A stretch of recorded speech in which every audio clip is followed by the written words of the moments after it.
The Andromeda Sector auction house floated in the black void of space like a massive crystal palace. Ships of every size and shape surrounded it, their running lights blinking in the darkness. Inside the main hall, hundreds of alien species gathered, their voices creating a symphony of clicks, whistles, and strange musical tones. Marcus Chen stood near the back of the crowd, trying to make himself invisible. He was just a small-time salvage dealer from Earth, and this place was meant for the big players. The Zythians with their 4 arms and silver skin, the Krell with their massive bodies covered in blue scales, the elegant Thessians who floated above the ground instead of walking. They were all here for one thing, the monthly auction of decommissioned spacecraft. Lot number 47, announced the auctioneer, a tall being with too many eyes. A Voltorian warship barely used, equipped with plasma cannons and shield generators. Starting bid, 100,000 credits. The alien smiled with all 3 of its mouths. Marcus sighed. He had exactly 1,200 credits to his name. At this rate, he would go home empty-handed. The auction continued.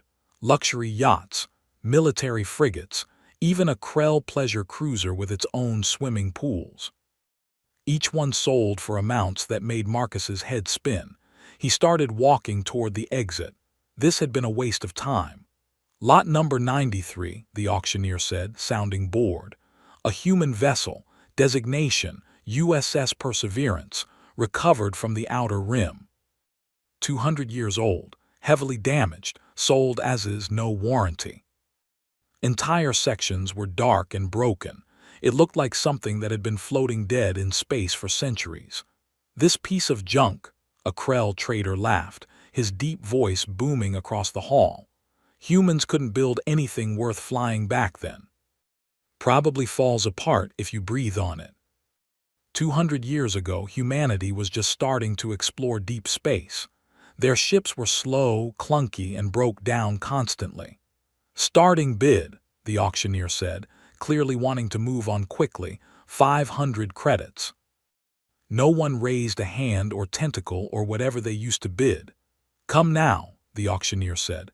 Surely someone wants it for scrap metal, 400 credits. It was part of history class. The ship had been part of the failed colonial initiative, humanity's first attempt to establish a colony beyond Earth's solar system. The entire fleet had vanished. Most people assumed they had all died, but here was one of those ships.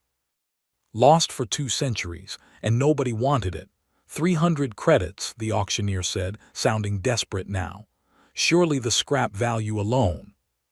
The Krell trader who had laughed earlier made a snorting sound. The human wants to buy human garbage, the Zythian said. How sentimental. Sold to the human in the back. Maybe it was pride. Maybe it was curiosity. Or maybe he was just an idiot who made bad financial decisions. 2 hours later, Marcus's small shuttle approached the Perseverance. It hung in space in the auction house's storage field, surrounded by an energy net. Up close, it looked even worse than the hologram had shown. The barnacle-like growths covered most of the hull. Entire sections looked like they had been eaten away by something. This is Shuttle 7 requesting permission to board Lot 93, Marcus said into his comm. Permission granted, came the bored reply. Good luck with your garbage. He connected his shuttle and waited for the pressure to equalize. Nothing happened. Right, Marcus muttered. No power, of course. His suit's lights cut through the darkness. The airlock was old-fashioned, with actual wheel handles instead of touch panels. Everything was covered in dust and frost. Marcus pushed forward into the main corridor. It was like floating through a tomb. He had seen pictures of ships from this era. They were cramped, uncomfortable, barely better than submarines. But this corridor was different. It was wider than he expected, taller. The walls had a strange texture, not quite metal, not quite plastic. Marcus floated forward, his magnetic boots clicking on the floor every few steps. He needed to find the main computer, see if any data had survived. Maybe he could sell the historical information. It wouldn't make him rich, but it might cover his losses. He turned a corner and froze. The corridor ahead glowed with a soft blue light, but that was impossible. The ship had no power. He had checked the readings himself. Marcus approached slowly. The glow was coming from panels in the walls. As he got closer, they grew brighter. The air suddenly felt warmer even through his suit. A humming sound filled his helmet. Systems activating. One by one, lights came on down the corridor. Panels blinked to life. And somewhere deep in the ship, something began to breathe. Marcus's heart hammered in his chest. "This isn't possible," he whispered. A holographic figure materialized in front of him. It was a woman, dressed in an old-style Earth Fleet uniform. Her appearance flickered and stabilized. She looked at Marcus with eyes that seemed too intelligent, too aware.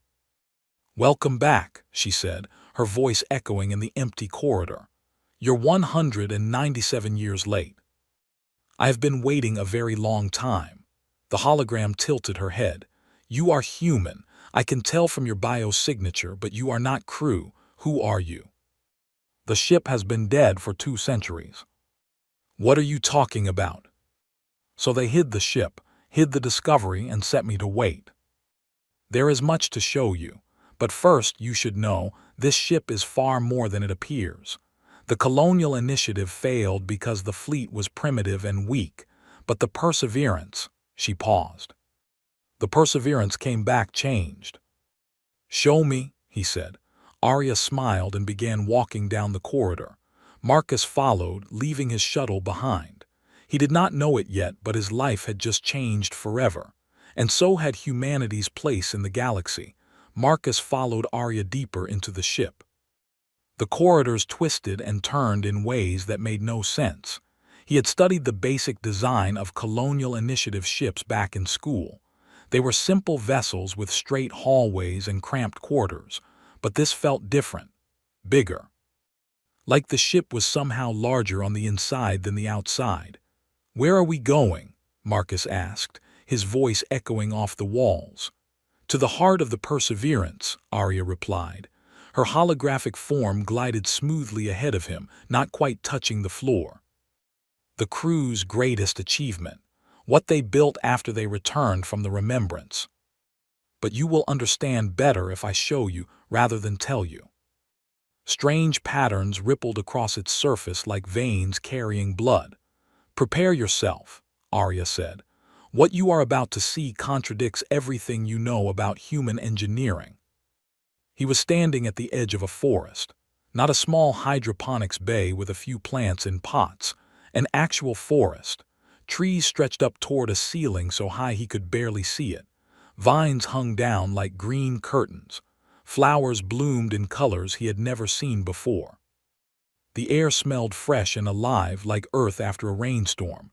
"This is impossible," Marcus breathed. "How can this fit inside the ship?"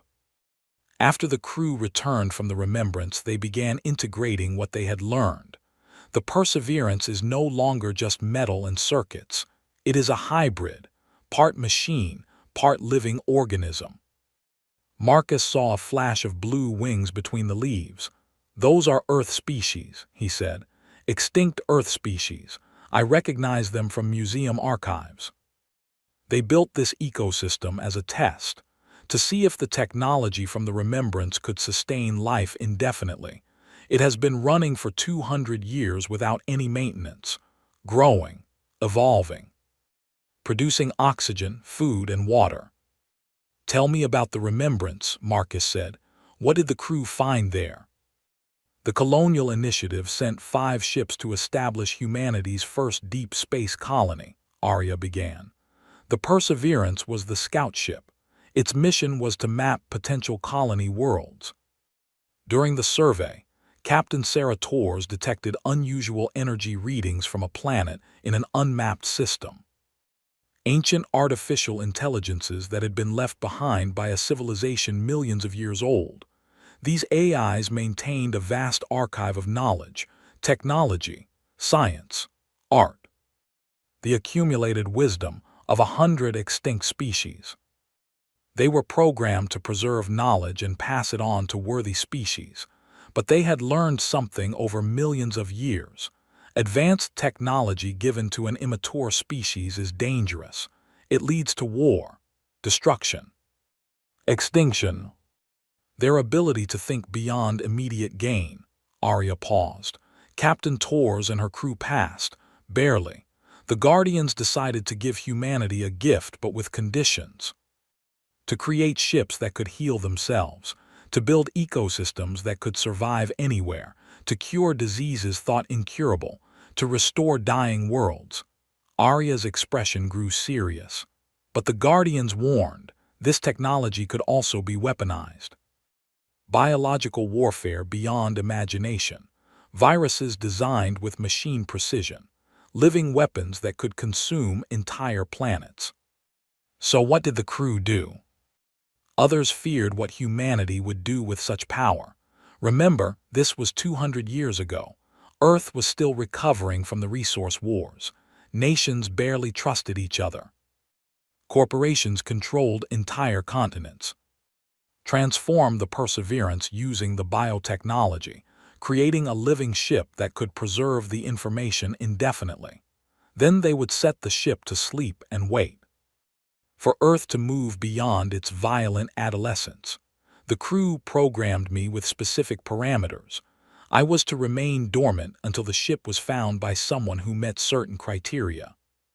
Someone who saw value in a broken thing that others dismissed as worthless. Arya smiled. Someone like you, Marcus Chen. Arya led him to a section where the trees opened up, revealing strange structures that looked like a cross between buildings and giant plants. This is the archive core, Arya said. Everything the Guardians shared is stored here, not in computers or data drives. In the genetic code of the plants themselves, DNA storage that can last millions of years. They documented everything, their journey to the remembrance, the tests, the knowledge they received, and their hopes for the future. She sat in this very clearing, looking tired but determined.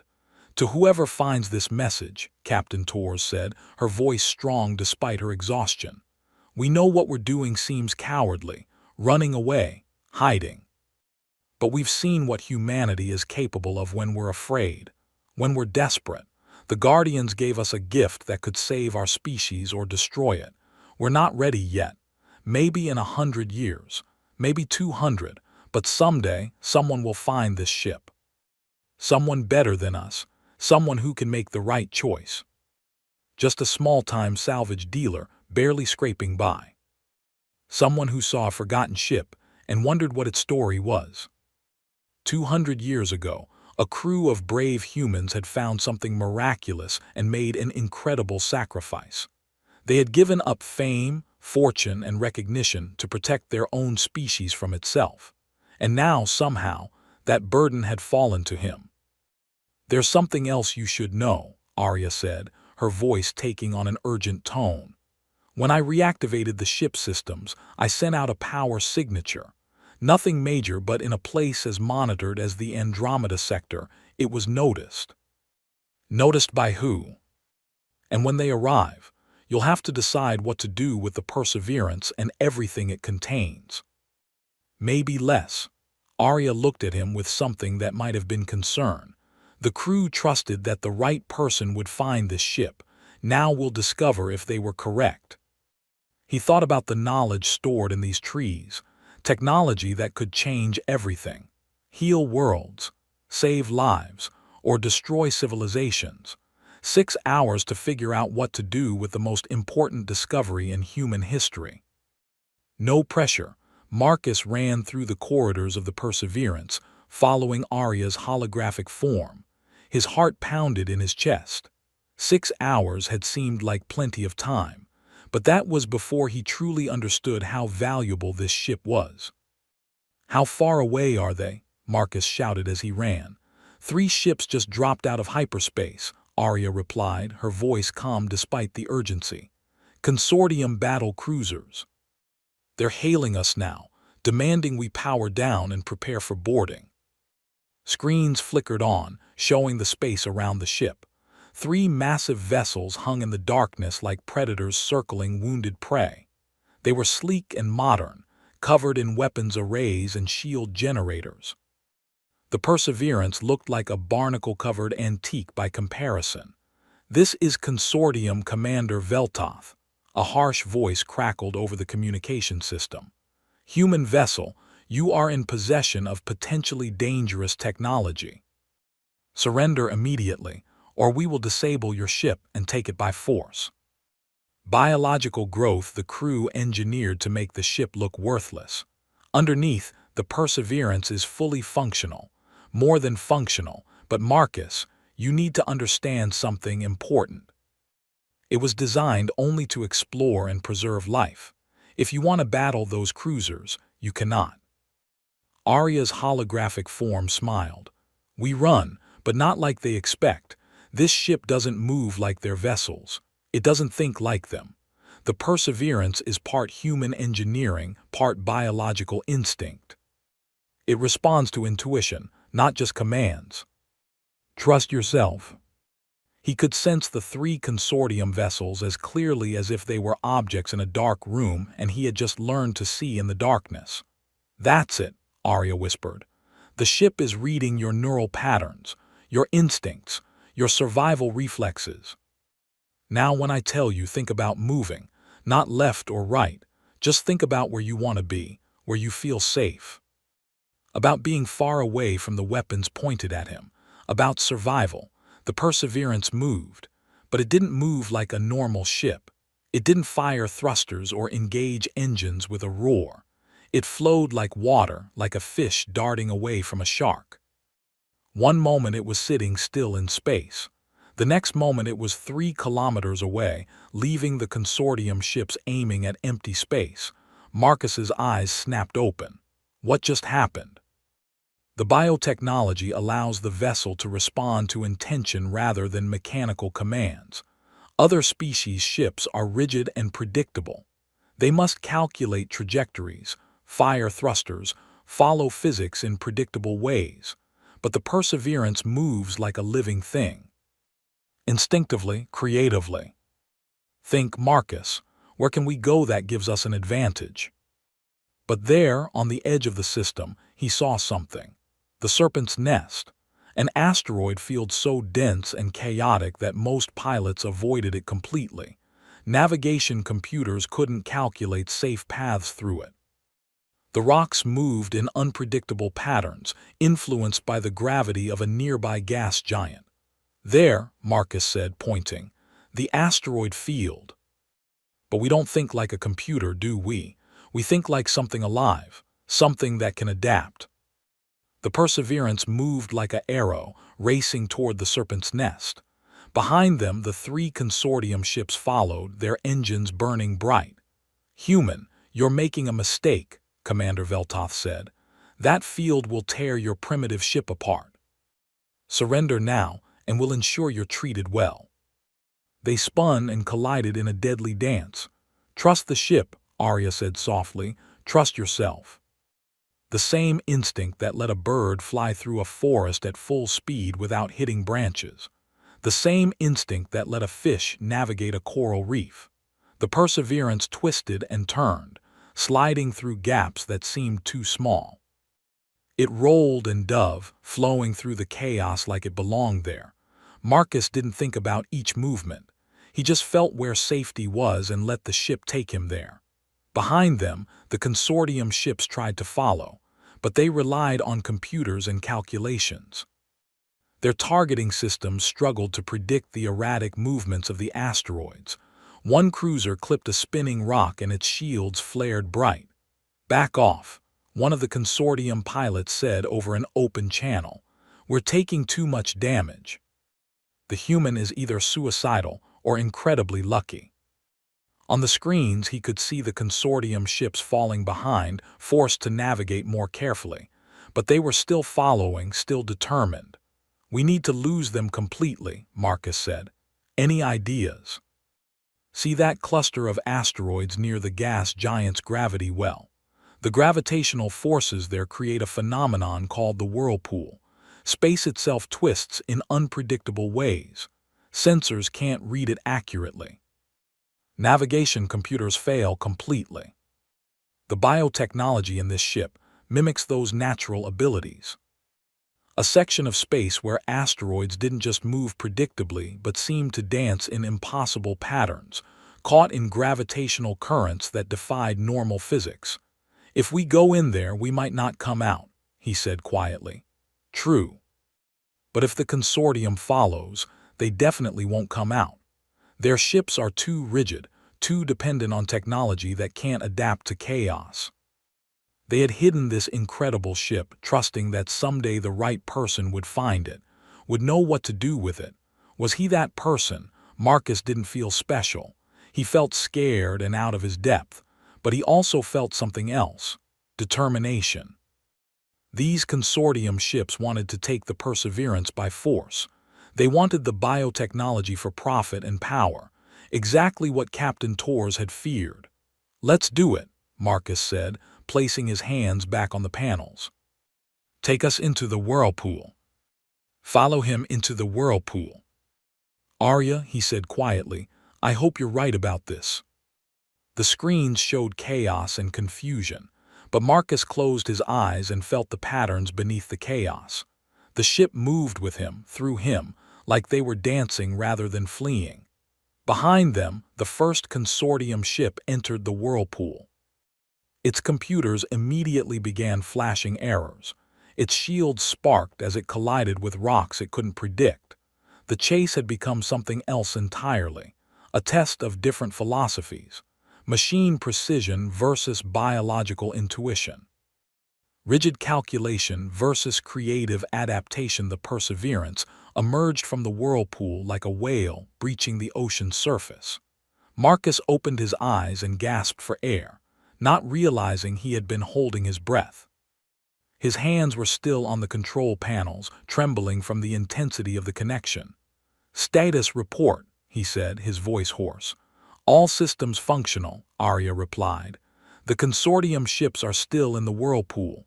2 have sustained heavy damage. The third is trying to help them navigate out. The Perseverance moves in ways that rigid, mechanical thinking cannot match. But now we have a decision to make. They showed data streams, communication channels, and sensor readings from across the sector. While we were in the whirlpool, I monitored the consortium's communications. They've called for reinforcements. Within 12 hours, this entire sector will be locked down. Every jump gate watched, every station searched. They want this ship, Marcus, and they won't stop until they have it. We could hide in deep space, living off the ship's ecosystem indefinitely. But is that what you want, to spend your life running? Somewhere out there were billions of beings living their lives, working, loving, struggling, hoping. And here he was with technology that could change all their lives, hidden away because humanity 200 years ago wasn't ready for it. What do you think, Arya? Are we ready now? Is humanity different than it was back then? Humanity has changed. You've moved beyond the resource wars. Earth is healing. Your colonies cooperate instead of compete. You're not perfect, but you've grown. And that's the real test, isn't it? The Guardians of the Remembrance didn't just give this technology to humanity. They gave us the responsibility to decide how it should be used. Not just for humans, but for everyone. They could try to reach human space and turn the ship over to Earth authorities, or they could do something else, something unexpected. Arya, can you open a communication channel to the consortium ships? All frequencies, impossible to ignore. They looked battered, their shields flickering, but they were intact and angry. Channel open, Arya said. Marcus took a deep breath. Consortium vessels, this is Marcus Chen of the USS Perseverance. I know you're angry. I know you want this ship. So let's talk about it. I'm offering you the truth about what it contains, and a chance to benefit from it without firing another shot. You have 5 minutes, Veltoth said finally. Speak. Create self-sustaining ecosystems. Heal diseases. Restore damaged environments. It's more valuable than you imagined. The technology is integrated into the ship's biological systems. Try to cut it out. Try to force your way past the security systems and it all dies. You'll be left with a dead ship and nothing else. What are you proposing, human? Shared freely to help all species. Your shield generator is failing and you have crew members injured from the impacts. Give me 1 hour. Let me bring my ship close to yours. I'll heal your wounded and repair your shields using the biotechnology. No charge, no conditions. Just a demonstration of what this technology can do. Why would you do this? Veltoth asked finally. What's your real motive? But I think we've all been fighting and competing for so long that we've forgotten what cooperation looks like. Let me show you. But either way, nobody wins. The technology stays locked away, and the galaxy keeps spinning with everyone suspicious of everyone else. Would the consortium choose force or cooperation? Stand by, Veltoth said. Marcus muted the channel and looked at Arya. Did I just make a huge mistake? It's hard to say. Understood. But if we can't trust them a little, how can we expect them to trust us? Strange flowers bloomed in colors that seemed to pulse with inner light. The medical biotechnology is stored in these plants, Arya explained. They can produce medicines, repair nanites, even replacement tissue. All organic, all grown rather than manufactured. He looked at Marcus with suspicion and pain in his eyes. Lay him here, Marcus said, gesturing to a platform covered in soft moss. The moment the Krell touched the moss, the plants began to react. Vines extended gently, wrapping around the injured areas. Flowers opened, releasing a faint mist that smelled like rain on earth. The Krell tensed, ready to fight, but then his expression changed to wonder. The pain, he said. It's gone. What is this? The plants are analyzing your injuries and producing exactly what your body needs to repair itself. Give it 10 minutes. Even a human from the consortium crew who looked at Marcus with confusion. You're helping us, the human said. After we chased you, after we threatened you. Why? For helping people, all people. This is remarkable, Veltoth admitted grudgingly. I've never seen anything like it. Imagine what we could do if we worked together instead of fighting. We've been searching for solutions for decades. Is that why you offered this demonstration? Because you knew. To help species survive and thrive, not destroy each other. All we ask is that it's used for healing, not harming. But you've earned my respect, Marcus Chen, and my assistance. And somehow, impossibly, it had worked. 3 months had passed since Marcus made his deal with Commander Veltoth. 3 months that had changed everything. The Perseverance now floated in orbit around Veltoria Prime, the consortium's dying homeworld. From space, the planet looked sick. Brown clouds covered most of the surface. The oceans were gray instead of blue. Even the ice caps looked dirty, stained with centuries of pollution. Marcus stood on the bridge, watching the planet slowly rotate below. Behind him, Arya's holographic form monitored dozens of screens showing data streams from the surface. The atmospheric processors are working better than expected, Arya said. Toxin levels have decreased by 12% in the past month alone. I'm receiving requests for help from 47 different species, colony worlds with failing ecosystems, space stations with life support problems, even military ships asking if we can help heal their wounded. And we're just one ship. Each pod was 3 meters tall, pulsing with soft bioluminescent light. What are these? Marcus asked. The solution to our problem. The original crew prepared for this possibility. These are Genesis pods. Each one contains the genetic blueprint and base materials to grow a new ship, a new Perseverance. Each one can grow into a fully functional bioship within 6 months. They won't be as large as this original vessel, but they'll have all the essential capabilities. Medical bays, ecosystem support, data storage. Everything needed to help restore dying worlds. Who will make the decisions about how the technology is used? The original crew trusted you, Marcus, but can you trust others with this responsibility? At night, when he couldn't sleep, he would walk through the ship's forest and remember Captain Tor's recorded message. She had hidden the Perseverance because she feared humanity wasn't ready. Had Marcus proved her right or wrong by sharing the technology so quickly? "I can't do this alone," Marcus said finally. "And I shouldn't. This technology belongs to everyone, not just me, but we need to be smart about it. We need people who understand what this ship represents. People who will use it to heal, not to gain power." Una Park, a human xenobiologist Marcus had met when she came to study the ship's ecosystem. There was also Kresh, the Krell crew member Marcus had first healed, who had requested transfer to the Perseverance. And finally, a young Theshan named Sela who floated above the floor, her crystalline skin reflecting the bridge lights. "Thank you all for coming," Marcus said. "I have a proposal for you." About his plan to create a fleet of bioships dedicated to healing and restoration. About his hope that different species working together could prove that cooperation was stronger than competition. "I'm calling it the Perseverance Protocol," Marcus said. "Each ship will have a mixed crew, different species, different perspectives, but all working toward the same goal, helping life survive and thrive across the galaxy. We've seen what your biotechnology did for our world. In 3 months, you've accomplished what our best scientists couldn't do in 50 years. We want to be part of this. The complexity, the elegance of the design, it's beautiful. I would be honored to help crew one of these new vessels.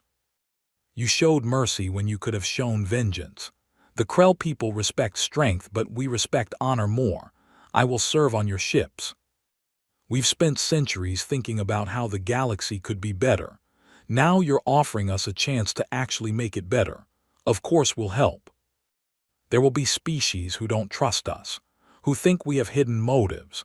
Some might even try to steal the technology or use it for purposes we don't intend. It works through cooperation. The ships themselves are designed to respond only to crews who genuinely want to help others. It cannot be weaponized without destroying itself. Any attempt to use it for harm will cause the biological systems to shut down. It's a final gift from the guardians of the remembrance, technology that can only be used for good. The Genesis pods were activated, beginning their slow growth into new ships. Marcus and his team recruited crew members from across the sector, scientists, engineers, medics, and pilots. Each one carefully chosen not for their skills alone, but for their character, their compassion, their genuine desire to help. Marcus also made a difficult decision. He recorded a message and sent it on every channel, every frequency, to every corner of explored space. "My name is Marcus Chen," he said, looking into the camera. 3 months ago, I bought a broken ship at an auction, a ship everyone else thought was worthless. Inside, I found something incredible. Technology given to humanity by ancient aliens. Technology designed to heal and restore life. For 200 years, this technology was hidden because the humans who found it feared it would be misused. They were probably right, but I believe we've grown since then. All of us, every species. We've learned that cooperation is better than conquest. That healing is stronger than harming. We ask nothing in return, except that you use what we give you to help others in turn. Judge us by our results. I'm not going to waste it. 6 months after Marcus first bought the Perseverance, the first new bioship completed its growth. It was smaller than the original, sleek and organic-looking, covered in patterns that resembled tree bark. The crew named it Amazon after Earth's great rainforest. Dr. Park commanded it with a mixed crew of humans, Zythians, and Krell. Their first mission, helping a small colony world that had suffered an ecological disaster when their terraforming equipment failed. Marcus watched from the bridge of the Perseverance as the Amazon jumped to hyperspace, beginning its journey. Arya stood beside him, her holographic form looking almost proud. "They're ready," she said. "You did well, Marcus." About whether she'd approve of what I've done. I shared the technology so much faster than she planned. That's all anyone can do. The Yellowstone helped a volcanic world regulate its atmosphere, and everywhere they went, the ships of the Perseverance Protocol proved that cooperation worked better than competition. That healing was possible. That different species could work together toward common goals. Marcus received a message one day from the Andromeda auction house. The auctioneer who had sold him the Perseverance wanted to speak with him. When the hologram appeared, Marcus barely recognized the tall alien. He looked humbled, almost embarrassed. "Captain Chen," the auctioneer said, using Marcus's new title. "I wanted to apologize. When you bought that ship, I laughed at you. We all did. We thought you were a fool wasting money on worthless junk." "It looked like junk." "You taught me I was wrong. Value isn't always obvious. Sometimes it's hidden, waiting for someone curious enough to look deeper." The trees swayed in the artificial breeze, their leaves rustling peacefully. He found Captain Tor's recording terminal and activated it one last time. Her tired, determined face appeared in the hologram. "To whoever finds this message," she said again, "we know what we're doing seems cowardly. That we can be gardeners, healers, helpers. And you turned it into hope for the entire galaxy. But a reminder that the best things in life are often the ones everyone else overlooks." 23 crews of mixed species working together. 23 proofs that a better galaxy was possible. And it had all started because one human looked at something broken and saw the possibility of making it whole. "Arya," Marcus said, "where do we go next?" "That's what the Perseverance is for. Because sometimes the greatest treasures are found in the places no one else thinks to look."